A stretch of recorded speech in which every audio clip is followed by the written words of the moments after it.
Good evening.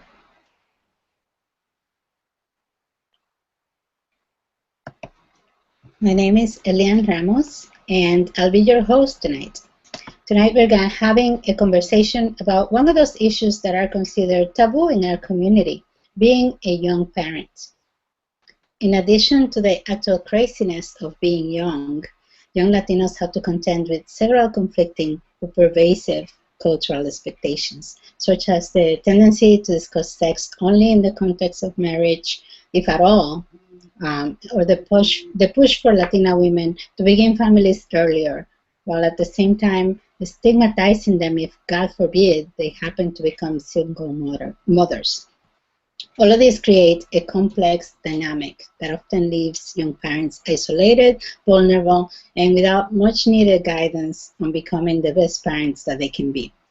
So tonight I have the honor of hosting my I Am Yo Soy coalition partners, Advocates for Youth, California Latinas for Reproductive Justice, Colorado Organization for Latina Opportunity and Reproductive Rights, the National Latina Institute for Reproductive Health, the Hispanic Federation, and Voto Latino. We're going to be having an open and honest discussion with young Latino parents who are going to be talking about their experiences and why it's important for young Latinos, for Latinos in general, to support young Latino parents. So please join me in giving a big welcome to my guests, Gloria Malone. How are you, Gloria? Lesley Del Rio. Manuel Flores, and Natasha Vianna. They're going to be talking a little bit about their experiences. And so I'm going to give them a little time to kind of go through and present themselves to you. So go ahead. Let's start with Gloria. Hi, thank you so much, Elia, for the introduction, and thank you so much to everyone who has tuned in to listen to all of us speak about this topic. My name is Gloria Malone. I am a writer, speaker, and social media and public campaign consultant. I often write about politics, reproductive justice, and pregnant and parenting teens.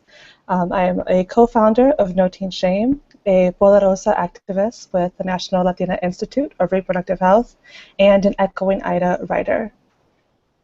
Good to have you. Natasha? Hello, everyone. My name is Natasha Vianna.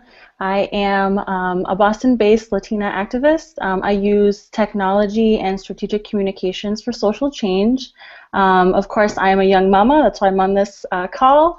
And the co-founder of No Teen Shame, which is a movement seeking justice and equity for young families. And Lesley? Hi, everyone. Thank you for joining us. My name is Lesley Del Rio, and I am based off of Denver, Colorado. I, too, am a young mom and a youth activist. I am with Color, and I am the 2015 class of LIPS, Latinas Increasing Political Strength. And finally, Manuel. Hi, hello, everybody. Thank you for having me here. I want to appreciate to you, Elianna, for having me here. And I'm a young parent as well. I'm from the city of LA, Los Angeles, and I'm a part of the California Latinas for Reproductive Justice and with J4YF, Justice for Young Family, parent leader council member, and a young parent advocate in California, where we work on issues and policies that affect young parents.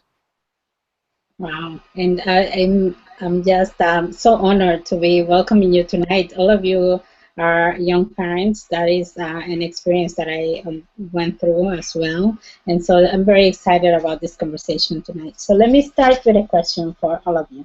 There are a lot of myths and misperceptions about being a young parent. So what is it really like since you have been through this experience? And specifically, what are some of the things that might surprise people when you talk about being a young parent? Anyone can start.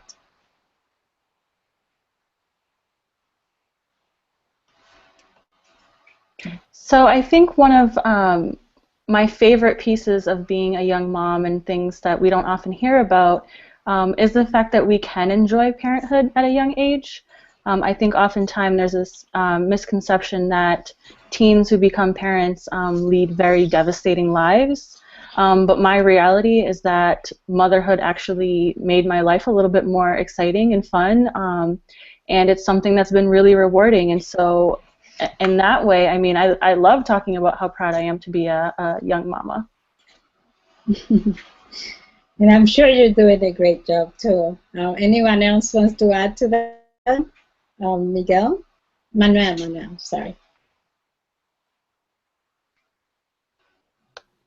Yes, indeed. I want to add the fact that, I mean, um, as some of the challenges that we young parents faces and as well as young dads is that we sometimes do feel left out of the community, and then they portray young fathers as the absent father, and the fact that most of the times they just see us with someone who's younger than us, and they tend to see that they're like our sister to us. For example, I mean, for instance, me personally as a young dad, when I go and take my young daughter to the park, I mean, they think I'm her brother, but as a reality, and when I let them know about the truth that I am a young father, their expression, it's like, wow, what's going on? I mean, is this serious?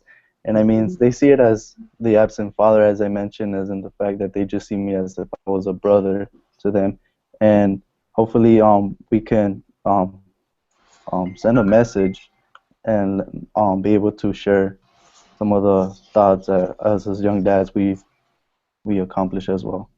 Mm-hmm. Let me, Lesley or Gloria, do you want to add anything to this question? Sure, I would like to add that, like Natasha was saying, it's definitely hard. You know, I don't think anybody could deny that being a young parent is hard, but it's actually a really rewarding feeling when you feel really proud to be a young mom and see your child grow as you grow also. So you're learning developmental milestones as well as they are while they're learning it, and you're learning how to, you know, become an adult while parenting somebody, and it's kind of like the growth of the whole family, and I feel really proud of that. And I know when my son grows up, I think I would like for him to know what we went through together and how we have grown together. I want to go back to Natasha. Natasha, you've done a lot of work trying to end the shaming of teen parents. Can you tell us a little bit about these anti-shaming campaigns and what the shaming campaigns look like and why they are such a huge problem? Yeah, so I mean, I've been a young parent now for almost 10 years, and I've been talking about, much like many of the young moms and young parents on this call and out around the country, we've been talking about shame and stigma for a very long time. And the reason we're talking about it is because there are many, many, many teen pregnancy prevention organizations who are so focused on preventing teen pregnancy that they are willing to use really negative images of young parents and young families in their campaigns. And they want to use us kind of as the scapegoat for larger social issues. And so oftentimes we'll see teen pregnancy prevention campaigns that will just show images of young Latinas and young parents and say, like, you don't want to become like this. And will actually provide zero information on how to prevent a pregnancy. And so those campaigns are really just completely founded on shame. They're shaming a community. They're doing nothing to empower the community, to support the community. And it's really harmful to us as young parents.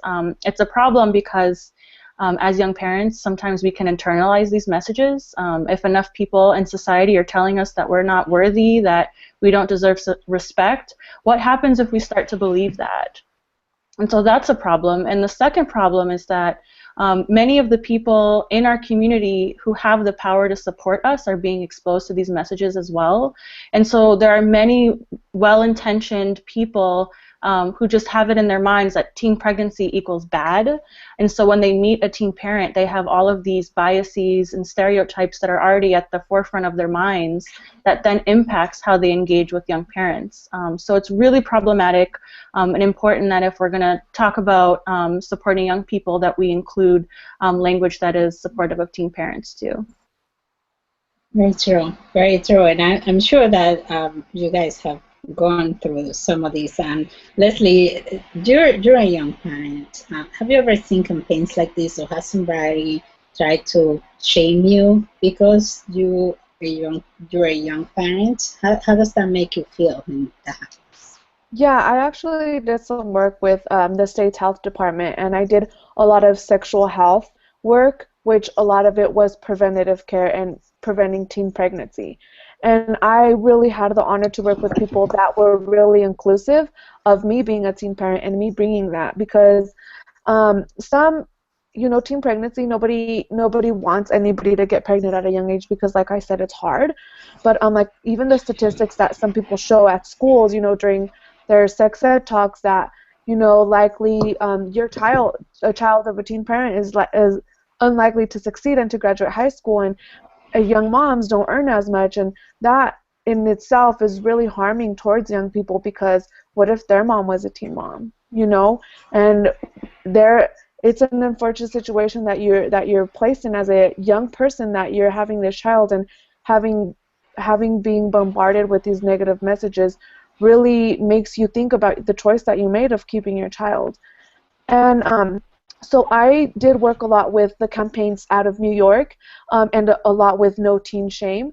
I presented all the work that they do and the work that the city or state of New York had to do with these campaigns, and they were people were really receptive of them, and they were really put off by the negative messages of the kids crying and saying, my dad's not going to be here, you're going to pay child support for me, and it really brought light to that's an extreme point of view, but also like the little things like microaggressions that you're saying, like, oh, moms aren't going to finish high school. Well, they're not, because you're not supporting them.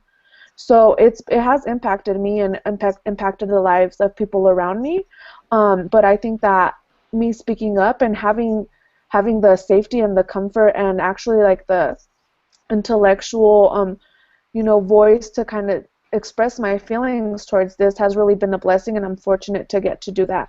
So thank you for having this forum so I can express myself also as these young parents, because we really don't really get to talk about this in a safe form and in a receptive way that people are going to take from it what they wish in an effective manner.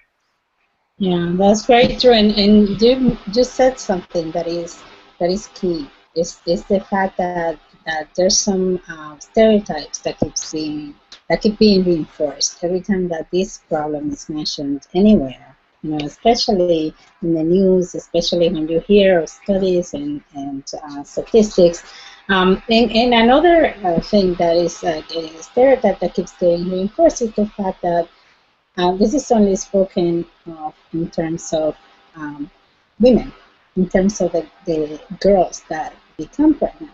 But usually people don't talk about the men who are involved in the pregnancy and in the situation. And so I want to hear about Manuel's experience about this. Manuel, like I said, every time a lot of the young dads are left out of the conversation about teen pregnancy, when it shouldn't be that way. Can you tell us about what it's like to be a young dad and how people should know about your experience?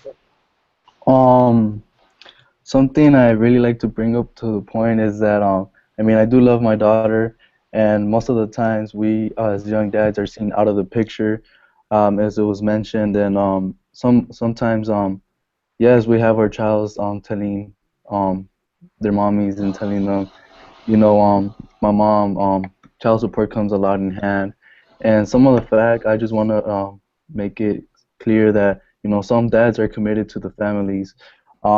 As myself, I know I made a conscious decision to be in my daughter's life, and to the best father I can be, I work on that every day, just like any other parent would.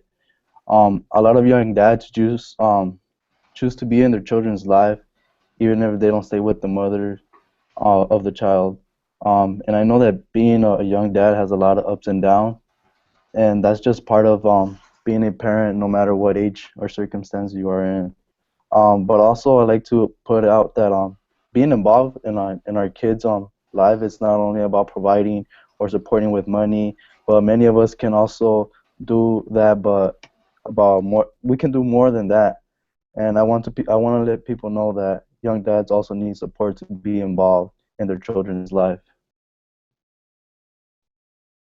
That's very true. I also think that part of it is the way that things are portrayed in the media. The media has a lot of power in terms of how these problems are. What people focus on when they talk about these problems.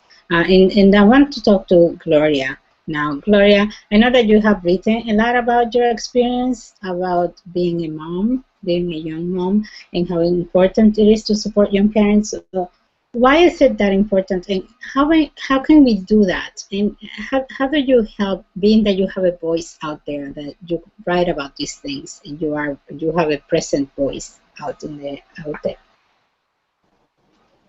I think that every single young parent and anyone who supports young parents has an amazing voice that they can use when it comes to talking about support, right? And I speak about support because it's very, very important, and it's oftentimes not discussed as much as it should be. And it's what everybody needs, right? Regardless of age, everybody needs support.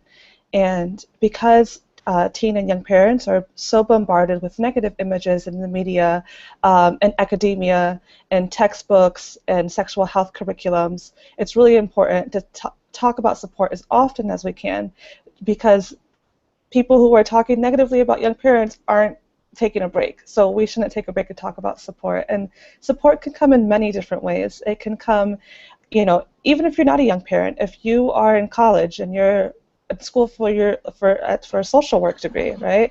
And you in your class, something in your textbook says that teen parents are something about teen parents, and they associate it with something negative. As a student, you could speak up and say, I don't agree with this, and I don't agree with this part of our text. I don't think this is how we should be talking about a population that needs help. That's one way. Another way is to definitely support. If you see a teen parent, don't say anything to them unless you're going to say something genuinely nice to them, right? I often had people, complete strangers, just come up to me and tell me terrible things in the grocery store or anywhere that I was, whether I was pregnant or with my daughter when she was very young, and that's not necessary, right? So don't go out of your way to say something terrible. If you're going to go out of your way to say something, make sure that it's supportive. And I think that it's so important to support teen and young parents because we're two generations in one, right? So oftentimes the statistic is that the children of teen moms won't graduate school, or the children of teen moms are this, and that.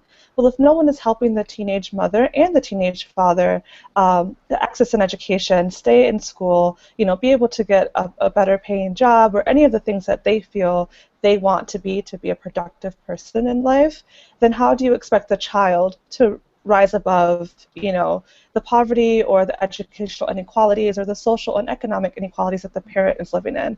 So definitely supporting teen parents and young parents is supporting two generations. And if you don't support us, then you're not supporting our children. And what type of future are you setting our country up for? Very true. I mean, I can feel this in my heart. I wasn't a teen parent, but I was a very young parent in my 20s, and it's certainly hard, especially when you're trying to make other people understand what you're going through. And I want to hear from Lesley and Manuel. What advice would you give to people who, are going through a situation, either, somebody who's pregnant or somebody whose partner is pregnant?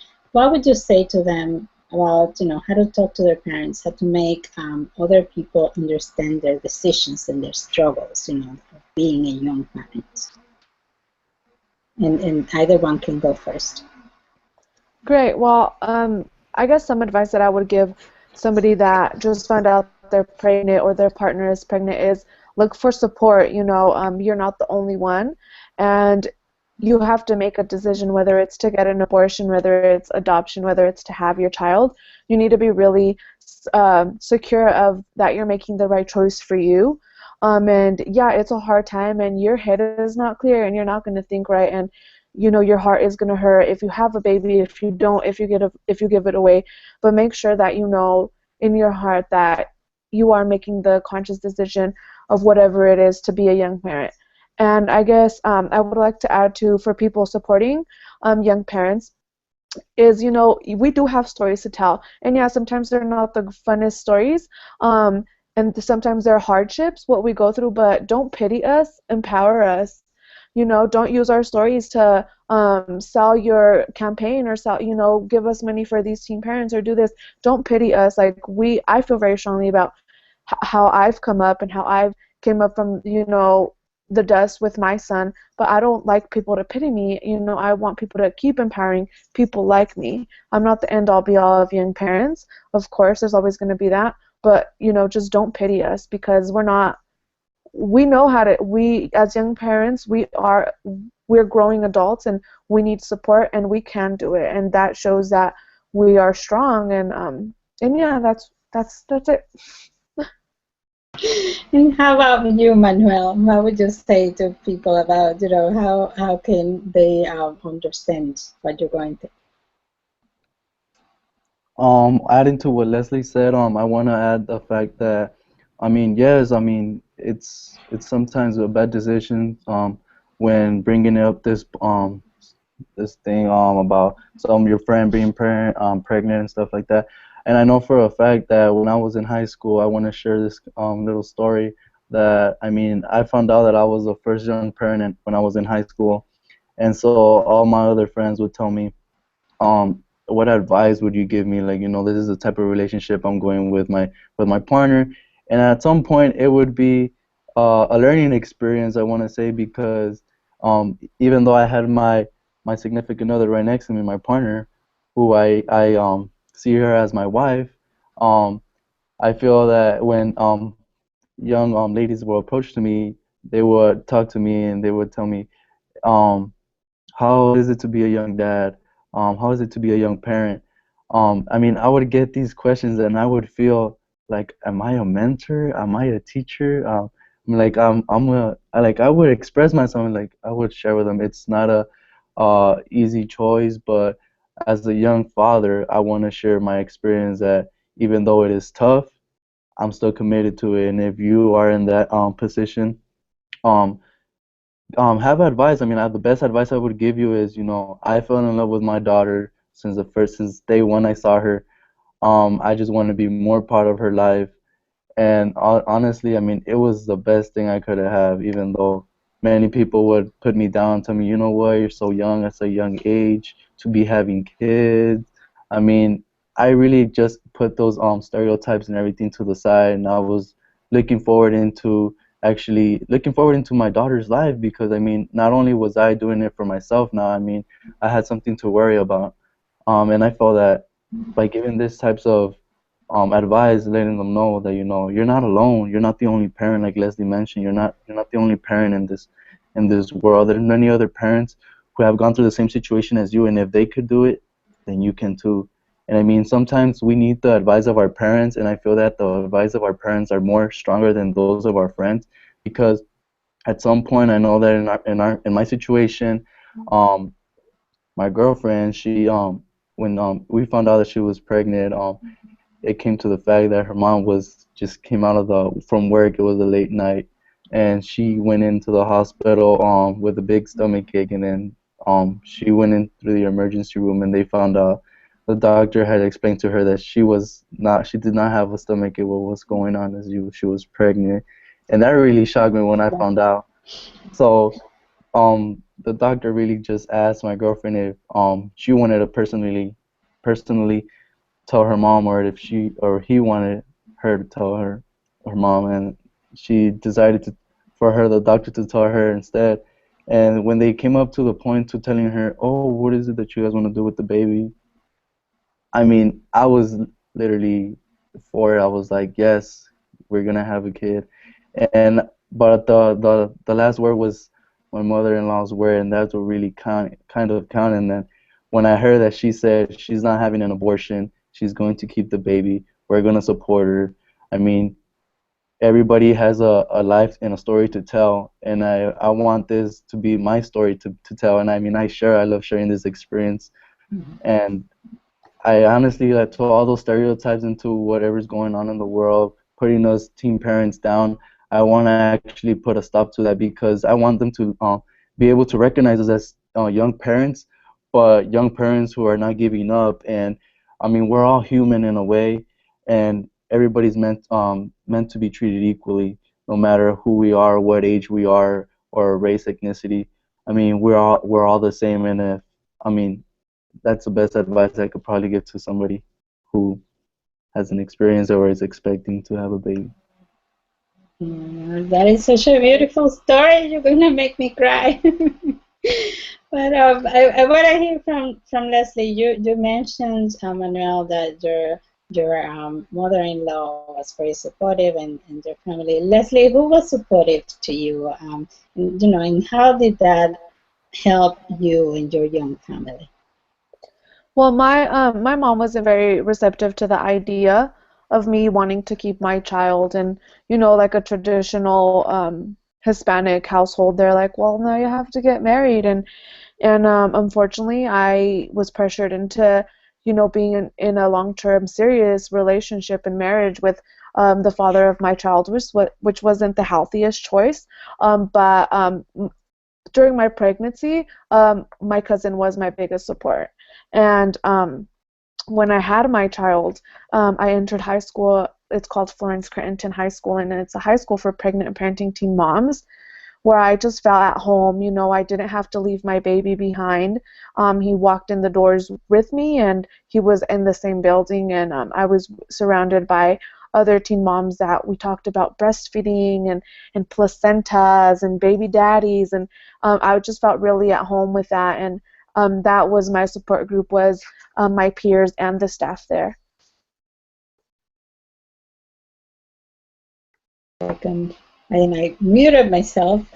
Unfortunately, I'm so sorry about that. But I want to ask, you guys were very, very lucky to have your family supporting your decisions. But there are other families who don't support those decisions. And I'm going to turn to Natasha now. Natasha, I know this is part of what you work on every day. Some parents don't agree with somebody's decision. Like Lesley decided to have her kid, and Manuel decided to have his kid.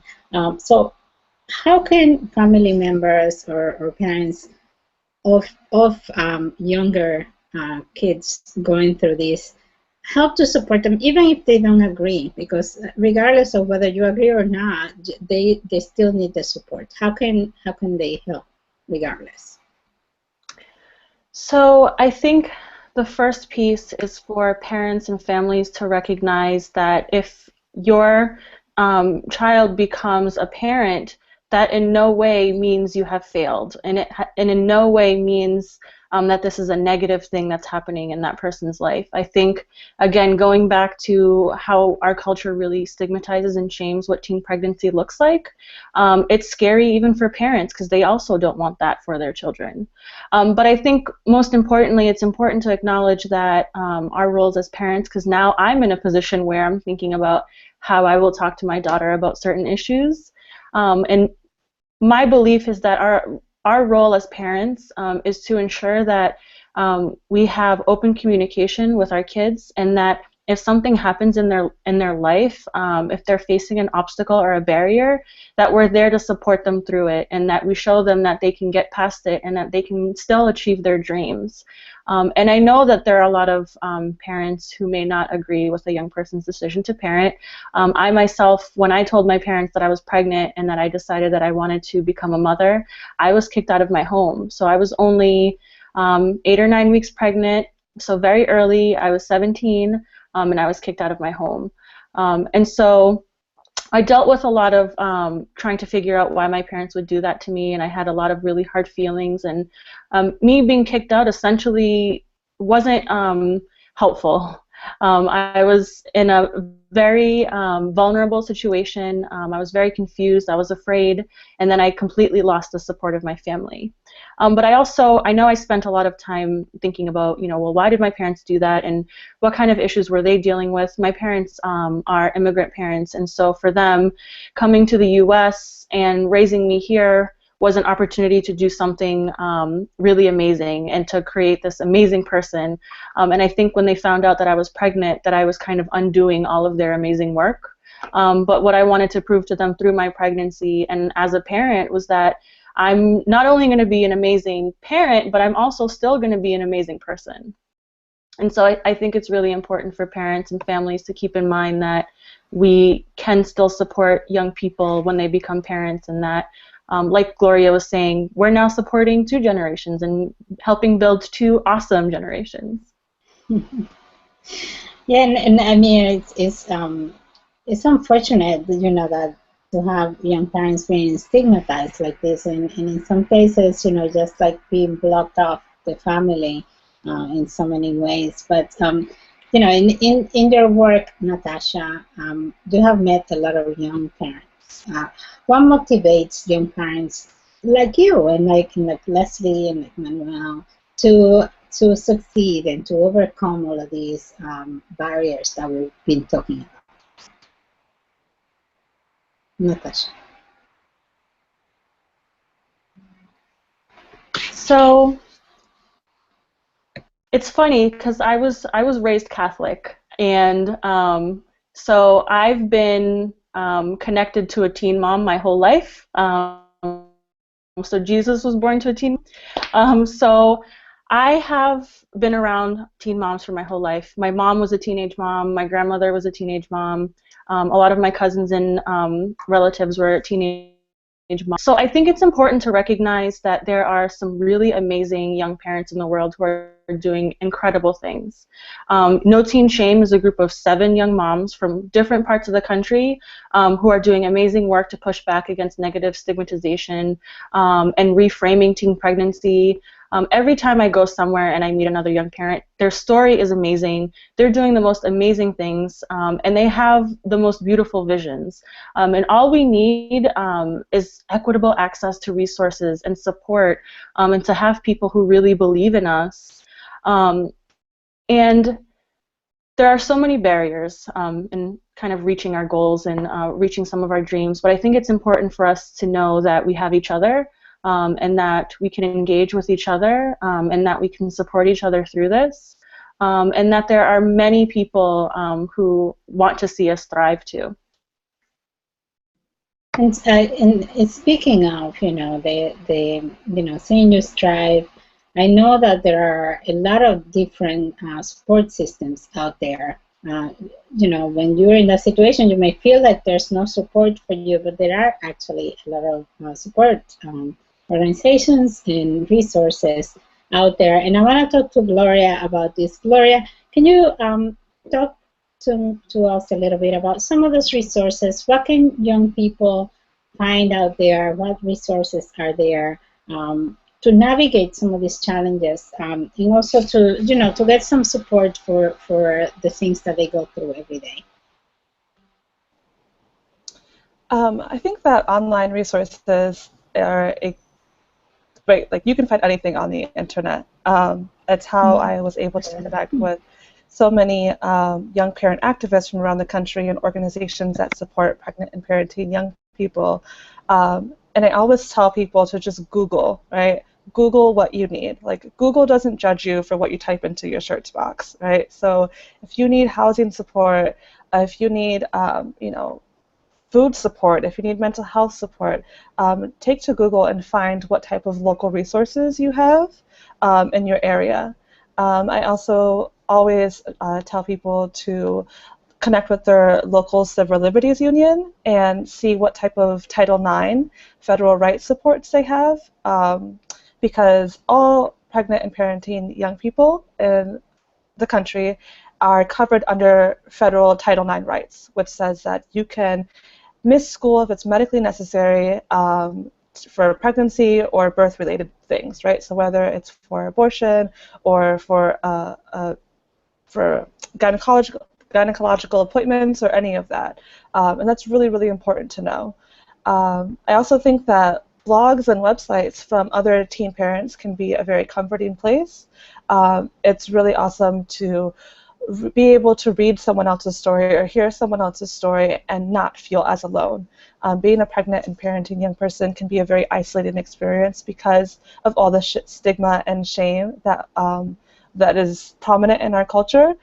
So finding a space online where it's just another teen parent sharing their story is another teen or young parent sharing their story is very, very comforting. Also look for unique schools in your area, like Flores Crittenton, which is a school specifically for pregnant and parenting teen moms. There's schools all over the country that are like that. They are hard to find, but they're out there, right? It just takes a little bit of, well, a lot of time and determination to spend the time on Google and look for these things. I think that whenever we look at support, it's really important that we're looking at it through a reproductive justice lens. So we're looking at our whole selves and what our whole selves need for support, right? So if you need mental health support, economic support, educational support, housing support, environmental justice support, right? Look for all different types of organizations that tie into certain identities of who you are as an individual. Right? So even if it's not specifically an organization that works with pregnant or parenting young people, you can, look up any type of services, clinics, or job preparedness courses in your area that you feel that you can go and access. But I think for me, what really, really helped me was knowing your rights as a parent. Knowing that you're not alone by finding people's Tumblrs or Facebooks or whatever it is, and connecting with organizations, even if they aren't in your state or in your city. I'm lucky enough I live in New York City, so I was able to connect with the National Latina Institute for Reproductive Health. Through Twitter, I was able to connect with California Latinas for Reproductive Justice, through Massachusetts Alliance on Teenage Pregnancy. There's just so many resources online. So definitely find these resources online and make sure top priority for me is your mental health. Be mindful of your mental health, and you're going through a lot. Emotionally, mentally, you may be going through a lot with your family and your partner, and just make sure that you're always checking in and seeing how you feel mentally, and trying to make time to make sure that you're checking in with yourself emotionally and mentally, because that's very, very important for yourself, for the decisions that you have to make coming up, to make sure that you're making them with as clear and as well informed as you can sound mind. And it's very important throughout your pregnancy, because stress and trauma and all of those things really can affect the pregnancy that you possibly choose to take to term. That's true. And you mentioned something that is key, Gloria. In Spanish, we say mente sana en cuerpo sano. I mean, say healthy mind in a healthy body. And the two things are, they're interlocked like this, right? So I want to turn to Natasha now. Natasha, staying healthy, mentally but also physically is very important for somebody who's going through, through a pregnancy or for young parents in general, because you have to be healthy to take care of your kids, right? So what are some of the options, the healthcare options that are available to young parents, and specifically under the Affordable Care Act? Can you talk to us a little bit about that? Yeah, so the ACA is still pretty new, so it would be awesome for me to be able to explain this. So as young parents, the first thing that we should know about ACA is that you're not required to stay on your parent's plan. I know that's a common question and concern of whether or not you still need to stay on your parent's plan. You do not. Like in my experience, some of us may have been kicked out of our homes, or for whatever reason don't want to be in our parents' insurance anymore, and we just want complete agency and control over our health care, and we have that right.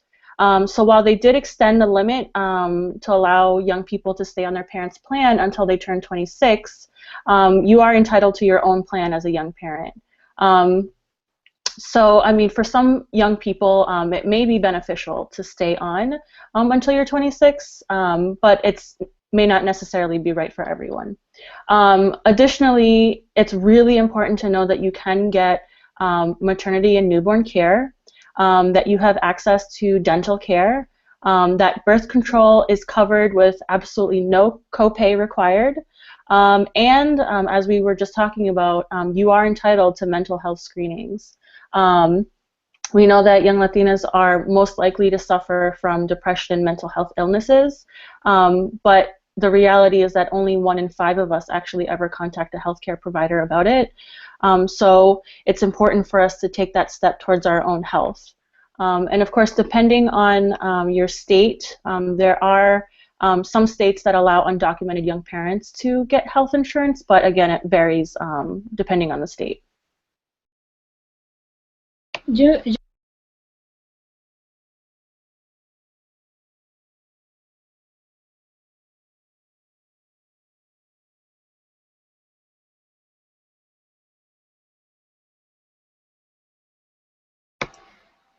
I'm sorry. I'm going to repeat the question. You mentioned all of these health options that exist, but how do I know what is the best option for myself or for my child if I'm in this situation? So the best advice that I can give is to find both a doctor and a clinic that are culturally informed and really able to meet your family's needs. Again, as a Latina, I know that I want to know that the person who I'm getting care from understands and respects my culture, has historical context of how certain procedures or options could even be problematic in my family, and are really willing to understand my perspective and my wishes over my own body.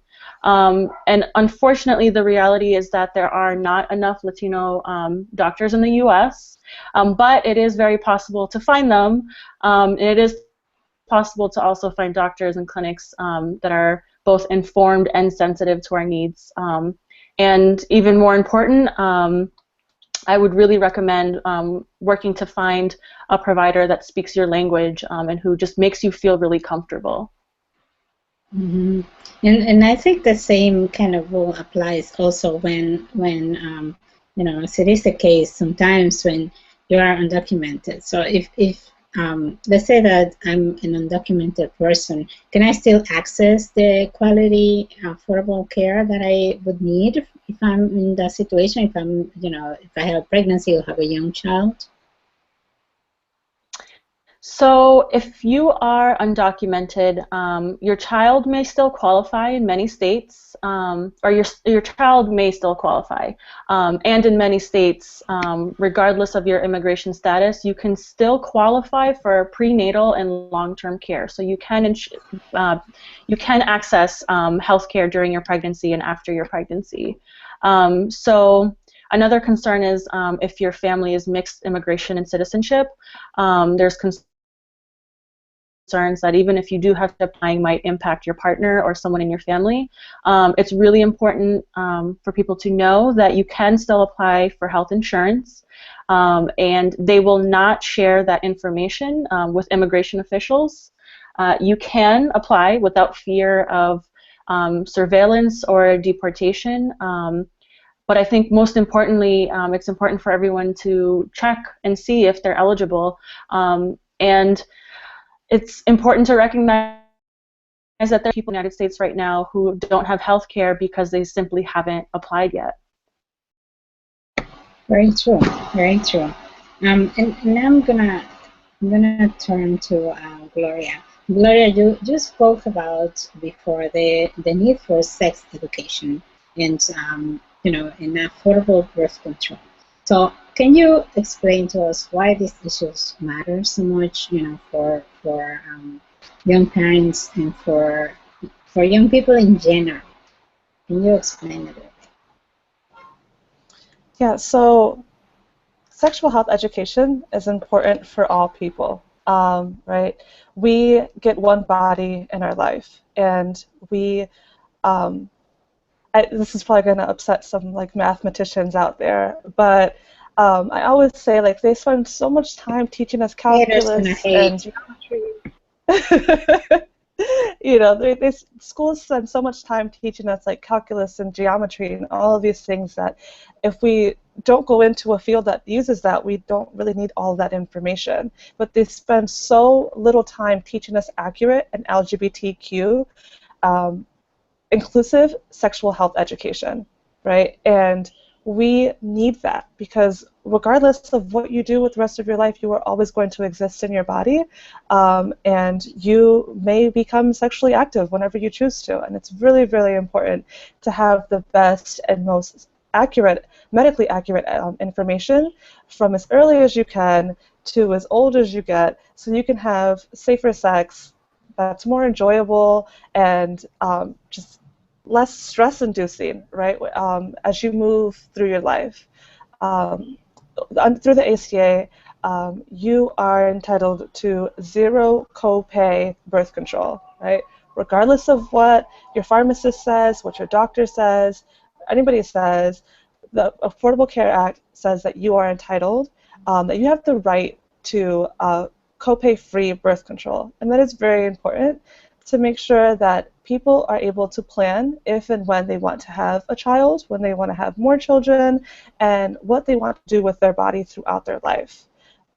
It's especially important for young parents because we want to feel, and we should feel, that we have autonomy and over our bodies and over the choices that we make, right? So we should be able to talk to our physicians about the different options that are available to us and not just have an option forced upon us, right? Young parents are often coerced into certain types of birth controls or certain type of medical procedures and things like that, and it's absolutely not okay, right? So if we have the education that tells us that we have options, what those options are, what those options mean for us, then when we go and speak to our physicians before we have children or after we have children, we would feel more empowered to say, you know, no, I'm really interested in that form of birth control right now. I'm more interested in this form of birth control. And standing strong in that decision that you make is very, very important. It's also very important because when we're speaking to our children about sexual and reproductive health and rights, we need to have really sound information to give them, right? I've been in rooms with parents who think that Plan B is some type of poison to their daughter, and it's not. It's just estrogen, right? If estrogen was poison, your daughter wouldn't be here. Right? So there's so much misinformation out there between generations. So it's really important that we have all of the correct information so that for generations to come we can inform our children and our families about the choices that they have.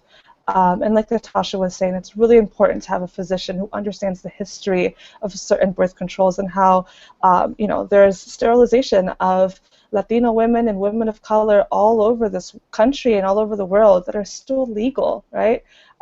So young people and Latinos and people of color specifically really need to feel empowered about the birth control choices they're making, and be able to stand strong in those decisions to choose birth control or to not choose birth control, which both need to be equally supported.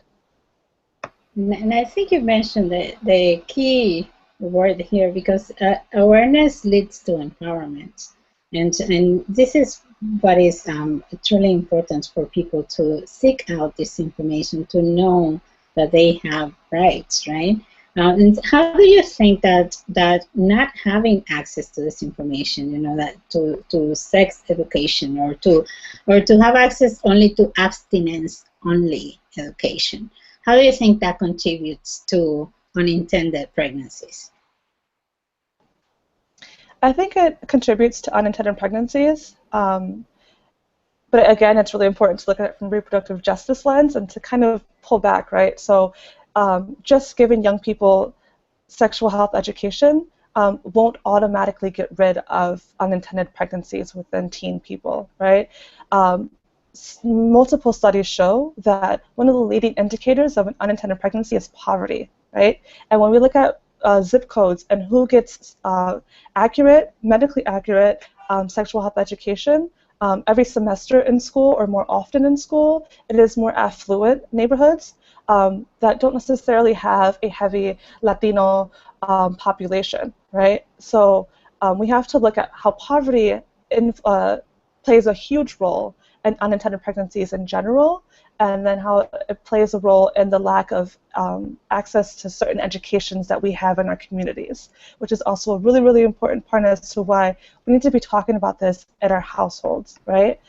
So yes, I do think that the lack of sexual health education contributes to unintended pregnancies in young people, but there are several other factors as well that can contribute to unintended pregnancies in young people, be it low self-esteem, poverty, educational inequalities, information access inequalities.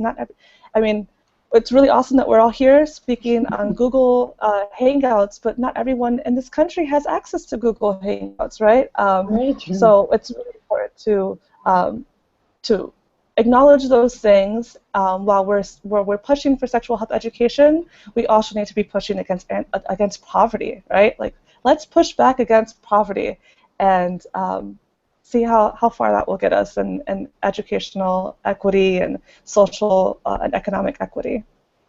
And this is so great that you mentioned all of this, because, what happens if, let's say I live in a state where there's only abstinence, only education, or like you mentioned, Gloria, there's no access to Google Hangouts like this, or to, internet in some areas, that there's still the possibility, or my family may not be able to afford to have internet, where else can we access this kind of information? Where can we get alternative sex education when we don't have all of these resources? And anyone can answer, but I want Natasha to give me her answer as well. So I live in a world where technology is everything in my life. So for me, even just thinking about what it would be like to not have technology makes this a really difficult and challenging question for us to all think about. I mean, for people who live in abstinence-only states or areas and do have access, at least at some point, to internet, I would encourage you to check out websites like Scarletine and Sex, etc. And if you're looking for a type of birth control, I recommend Bedsider. But alternatively, I think it's important to talk to our healthcare providers. Sexual education is a reality. It's how we use our bodies. It's what our bodies are going through. It's all natural. And so I think it's totally okay to reach out to healthcare providers and seek supportive family members who have demonstrated the ability to have open conversations and start asking some questions. But I'm also sure some of the other panelists will have awesome ideas too. You guys, anyone can jump in. I want to add up to what Natasha just said about sex education. I mean, I want to mention that sex education isn't just for pregnancy prevention, but I just want to also recognize it as that we all need to know about our bodies and healthy choices that we make as human beings. And adding to some of the supports and resources, I feel that childcare also supports young parents to graduate in time. I mean, they give us a lot of opportunities to be able to, not like I mentioned before, not only to do it for ourselves, but to see it as for our child to be able to see it as something that we accomplish, and for them to see us as a role model in the future, and be able to see it as, my daddy did this for me, my mommy did this for me. I mean, if they can do it, I could do it. And I mean, there's gonna be pros and cons, but either or, I mean, as a healthy family, we'll be able to succeed and be able to develop a process. And adding to sex education, I mean, I know most of the times we hear like, why is that needed for? But like I mentioned, we need to know about our body and healthy choices, or else, I mean, who would teach it to us? I mean, I know most of us come from for instance, in the Latino community, most of the times your parents, I know back then I would ask my mom, like, Mom, what is this? What is sex? I mean, what is this? What is my body? How does my body function? And I mean, at some point, I know my mom shared the story that, her mom wasn't really open to her. She would simply neglect her and let her know, like, this is adult stuff. You need to know about this. I mean, you'll get to the age at some point, and you'll figure it out as your body starts to develop and forms. And so I'm really glad that my parents, even though my parents are not the type of parents who would go into social media or to Google and figure out everything. I mean, I'm happy to know that they give me the advice personally, and they told me, you know what, there's constant there's ways to be safe, and as time goes by, you're gonna be able to understand a lot of stuff about your body. And I mean, it was a one-on-one parent man-to-man conversation with my dad. I mean, because I know my mom. I mean, now my mom's very more open to me. She's like, you know what, you have to do this for a reason. You have to be able to be out there and do it. Not only do it for yourself, but I mean, look after what you now are looking forward to be the next future, the next generation, because you're this generation, and what's coming is the next generation, and that's your daughter who is growing little by little, looking at your what some of the stuff you're doing. And I mean, it really brings my hopes up, and being able to, for her to see me as a role model, not only her but my other siblings. And I'm strong about sex education being something that it should be included into nowadays young adults, and not only young adults but teens in general, to know more about. And so in order for them to be able to recognize how their body functions and know their healthy choices and diseases that are out there. And that being said, I mean, I'm for it. I mean, No, and you're very fortunate, as I am, to have had my parents' support, and all of you in the panel here. I want to ask Lesley, because another thing that young parents go through, and I know we're almost running out of time, but I want to make sure that we cover this one question. Let's say I know that some young parents are trying very hard to keep it all up, all the balls in the air. You're trying to work, you're trying to study, you're trying to keep your family.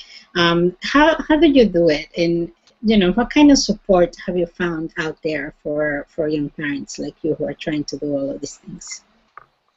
Yeah, well, I'm fortunate enough to have gone to high school where everybody was on the same boat, and so there was a lot of resources, that were overflowing off the table for us. But one of the things that I have learned is giving people the opportunities, first of all, just not eliminating them just because it might be a barrier that they have kids, just kind of showing them the opportunities that are out there, also giving them skills and the tools needed. So maybe not even telling them, hey, there's a child care center and this is how you're going to do it and this is how you're going to sign up. Kind of like, okay, there's this program, would you like to do that? Okay, yeah, but I have to have my baby in child care. Cool, so what does that look like? So just kind of giving them the tools to think for themselves, but also guiding them towards the solution. And I guess also just be culturally responsive. I know every community is different and every culture is different, but being culturally responsive and aware of the differences in our cultures can really go a long way. Like I said before, not putting yourself in somebody else's shoes to feel the pain, but just what it's like to be in their perspective, I think is a really big thing as for educators, for mentors, for support systems out there. Very, very important to remember. And I want to also ask Gloria, before we go, Gloria, and knowing all of these challenges that young people go through when they're going through a situation, what are some of the policies that they need to be supported, and what can we do out here to help to push for those kind of policies? Great question. So there are tons of policies I feel could help impact teen and young families in a positive way. So first up is the Pregnant and Parenting Students Access to Education Act. It's a federal proposed law that would extend Title IX rights and would allow for parents to be able to miss school and not get pushed out of school or punished educationally for missing school for medically necessary reasons. There's also the Real Education for Healthy Youth Act, which is also a federal piece of legislation that has been introduced several times, and that is LGBT inclusive comprehensive sex education, all the way from like first grade to senior year of high school, right? So speaking to young people in age-appropriate ways about their bodies and sexuality and reproduction and things like that. In California, there is a bill right now that was introduced for lactating students, for them to be able to, if they are breastfeeding, so they don't have to choose between breastfeeding and education. So schools would have to provide a space that is clean and safe for those young people to express breast milk. In Texas, National Latinas is working on getting Texas legislators to realize that teen parents can make decisions about birth control without having to consult their parents. Always, housing, any positive, right? And economic justice lens housing laws that are out there are very, very necessary. And laws that allow for teen parents to be able to access social welfare programs themselves. In a lot of states, if someone applies for, if the young parent applies for cash assistance or food stamps or something like that, sometimes that goes to their parents and not them, which can make for a very hostile situation in the household. If there is one present, it could aggravate that situation even more. And if there's not one present, it can possibly create one that is negative. And homeless shelters for pregnant and parenting teens, right? Homelessness in the pregnant and parenting teen community is a big deal.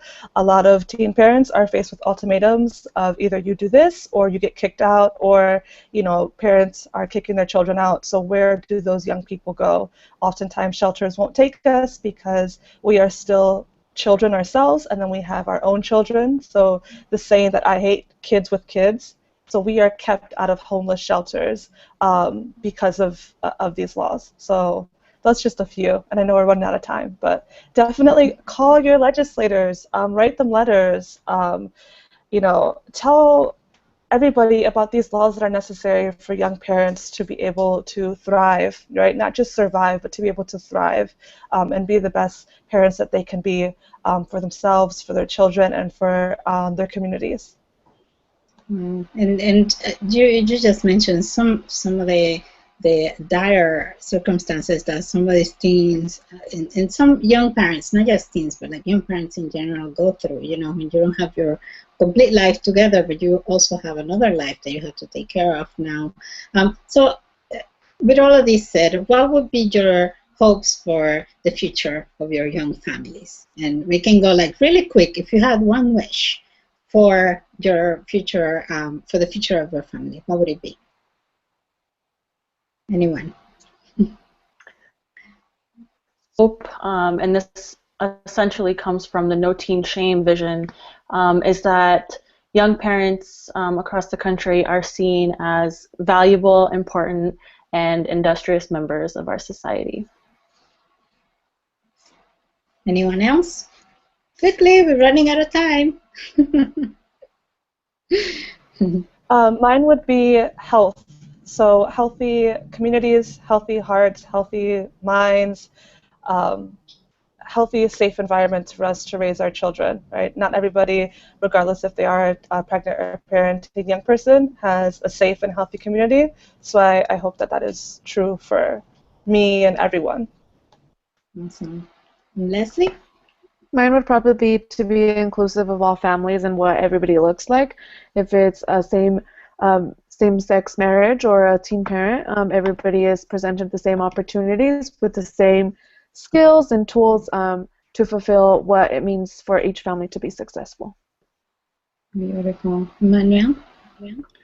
For me, it would be having being able to express teen pregnancies throughout throughout education, in order for not only for teen parents, as I mentioned, to be aware of it, but other teens individuals out there, so they know that we are part of society and we shouldn't be taken away from it, and we shouldn't be seen as something else in society. I mean, like I mentioned, we're all humans, and we all need to be we all need to see the justice in young families as as of today and as of for the future, because I mean we are the future teen parents. Yes, yes, amen, amen to all of that, and I hope all of your wishes come true. I want to really thank all of my panelists. I want to thank Gloria and Lesley and Natasha and Manuel. I know it's a bit hard to share something so personal, you know, like the experience of becoming a young parent. But this will help so many people who are going through this right now in our community, or who have gone through this in the past. I also want to thank the I Am Yo Soy coalition partners, Advocates for Youth, California Latinas for Reproductive Justice, Colorado Organization for Latino Opportunity and Reproductive Rights, the National Latina Institute for Reproductive Health, the Hispanic Federation, and Voto Latino for this opportunity to be here with you tonight to share all of these stories, and also for all they do to advance this cause. As for all of you watching right now, I urge you to please support the awareness campaigns and education efforts of the I Am Yo Soy campaign. Visit the IamYoSoy.org website. Take the pledge to stop the silence about sex education in our community. Do it for our kids, please. And I will see you at my next Hangout. Good night. Bye. Bye, guys. Thank you.